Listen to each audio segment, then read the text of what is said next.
Calidad en vida. Para no esperar a después para vivir bien. Salud, buenos hábitos, historia de aquellas cosas que hoy no son cotidianas y nos hacen bien. Calidad en vida.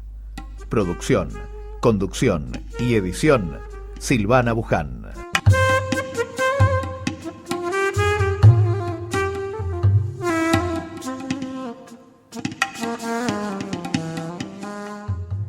Muy buenas. Ya sé que llega a su casa cansado, después de un largo día de trabajo. Pero apenas llegue a su casa hoy, como quien no quiere la cosa, pídale que se acerque y empiece a leerle un cuento. Si sus piernas todavía aguantan, siéntelo en las rodillas. Eso le va a permitir mantenerlo abrazado y sentir cómo todo su cuerpito palpita bajo el influjo de ese cuento. Tal vez esta noche sea el principio de algo. Quizás quien le dice vendrán muchas noches como esta. Hasta es probable que un día lo descubra leyendo uno de esos cuentos y no se sorprenda cuando cada tanto le pida un libro de regalo. Entonces usted podrá quedarse tranquilo, porque si ese proceso se cumple, su hijo difícilmente se va a convertir en un abúlico espectador de video, de jueguitos de celular, o un lector balbuceante, un repetidor de horrores gramaticales. Sí, ya sé, tal vez no ocurra nada a partir de esta noche, tal vez él sea parte de un proceso inexorable, pero no se desanime. Léale un cuento lo mismo. Porque sabe, los placeres hay que dárselos en vida.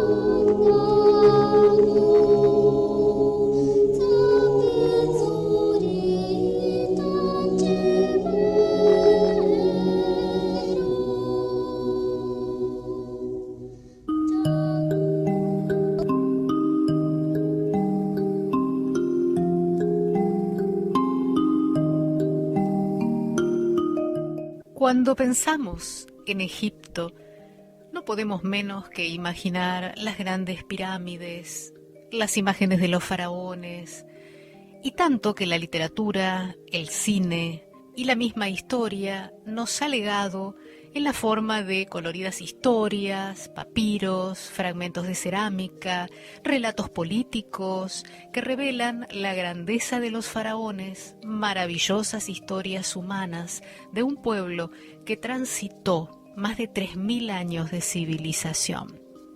Pero ¿qué pasaba con toda aquella gente que no estaba exactamente en el escenario, que no pertenecía a la familia real? Hay ficciones, hay literatura que nos transporta a través de novelas históricas a una realidad muy compleja, con problemáticas tan vigentes hoy como en aquel entonces, porque los pensamientos, el corazón y la esperanza de los habitantes de aquel Egipto a orillas del Nilo son los mismos que tenemos hoy. Andrea Zingarelli es doctora en Historia por la Universidad de Buenos Aires y profesora del Cercano Oriente Antiguo y Egipto Antiguo en la Facultad de Humanidades y Ciencias de la Educación de la Universidad Nacional de La Plata. Dirige un equipo que trabaja en la tumba de Amenmose en el Valle de los Nobles, en Egipto. Andrea, ¿cuál fue la chispa? ¿Siempre supiste que serían los egipcios en vez de los aztecas, por ejemplo?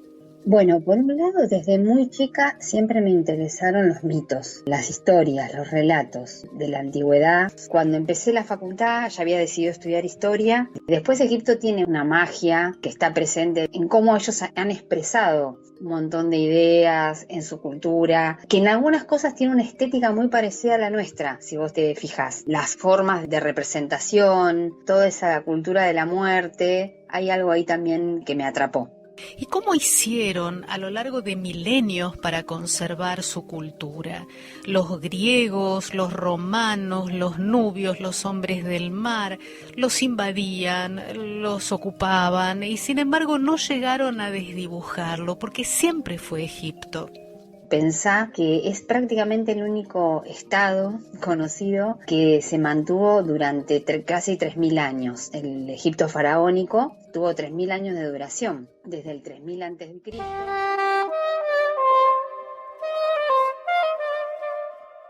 Leer nos abre los ojos. Un buen libro es alimento para la imaginación y para el conocimiento.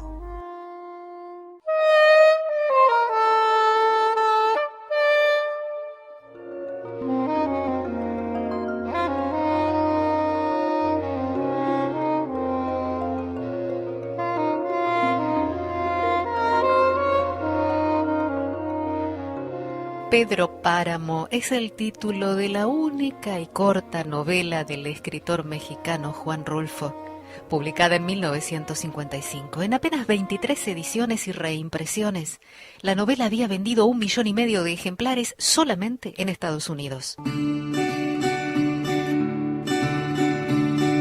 Juan Preciado le promete a su madre, en el lecho de muerte, ir en busca de su padre, Pedro Páramo, un pequeño cacique pueblerino a quien no conoce.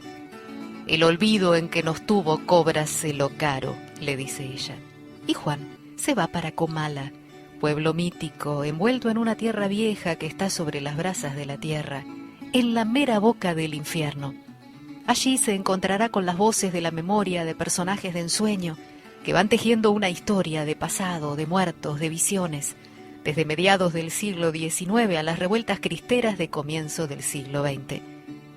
Gabriel García Márquez dijo que ninguna lectura lo había hecho sentir de ese modo desde que leyó La Metamorfosis de Kafka, y Jorge Luis Borges dijo que Pedro Páramo es una de las mejores novelas de la literatura universal. En el hidrante las gotas caen una tras otra. Uno oye, salida de la piedra, el agua clara caer sobre el cántaro. Uno oye rumores, pies que raspan el suelo, que caminan, que van y vienen. Las gotas siguen cayendo sin cesar. El cántaro se desborda haciendo rodar el agua sobre un suelo mojado. Personas que hicieron ciencia. El mundo no sería igual si no hubiesen estado.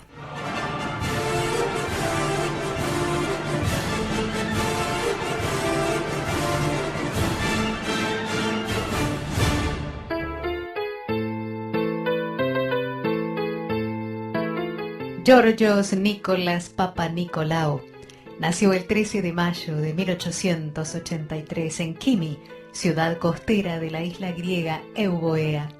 Su padre, Nicolás, era médico. Se recibió él mismo de médico en la Universidad de Atenas a los 21 años. En 1904 se enroló en el ejército para hacer el servicio militar y fue promovido a ayudante de cirujano. Ni la carrera militar ni el ejercicio de la medicina le atraían demasiado y se fue a Alemania para estudiar un posgrado en biología. A don Papanikolaou le llegó el amor. Se casó con la hija de un oficial, María Mavroyeni. Ella se convirtió en su compañera de toda la vida.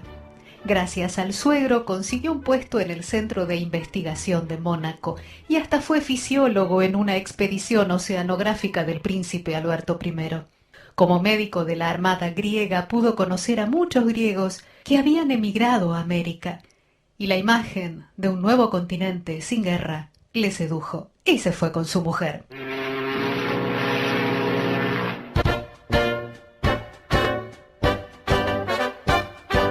Llegaron a los Estados Unidos con unos pocos dólares en el bolsillo.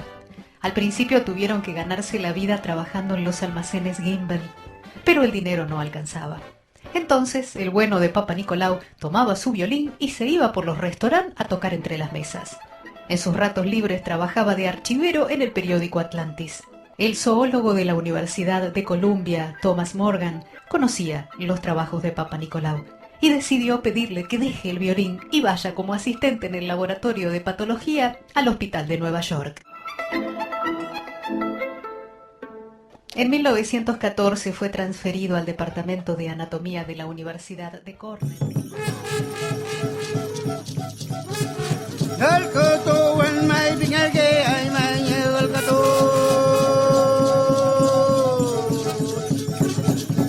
La colega Jimena Nasser publicó en la web del CONICET una nota llamada Aromas y sabores de las plantas medicinales de la Patagonia.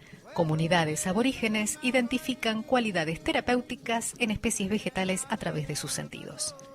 Una de las consultadas fue Ana Lario, que es investigadora independiente del CONICET en el Instituto de Investigaciones en Biodiversidad y Medio Ambiente, INIBIOMA CONICET, Universidad Nacional del Comahue. Y allá fui a por ella, como dicen los españoles. Ana, ¿cuál es la mirada de los pueblos indígenas sobre las plantas? ¿Qué partes son en su cosmovisión? Para hablar de eso, nosotros desde la etnobiología comprendemos a los saberes, a las culturas y al ambiente todo como un sistema unido, ¿no? Todo totalmente interconectado. Entonces, hacer una generalización de lo que piensan o sienten las comunidades originarias es como algo muy grande, ¿no? Nosotros quizás...